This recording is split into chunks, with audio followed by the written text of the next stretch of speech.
That's when all the street lights was turned out and Jimmy Lee Jackson's grandfather was being beaten in the street. He was begging them not to kill his grandfather. We were all standing there. We were in like eye length of what happened when he pulled the trigger and shot him. They had billy clubs. They had tear gas. And we ran as fast as we could.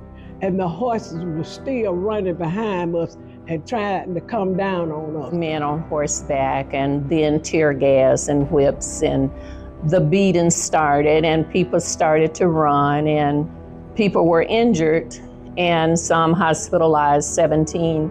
I'm one of those 17 that was injured and taken to Good Samaritan Hospital. A surprise.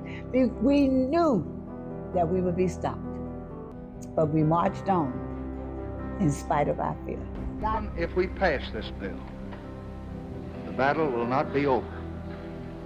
What happened in Selma is part of a far larger movement which reaches into every section and state of America.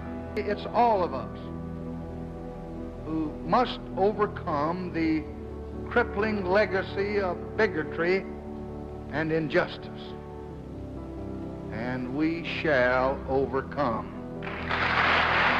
Dr. King said anybody with a heart come. So we just fresh out of jail. We didn't even go home. No clothes or nothing. 2 months.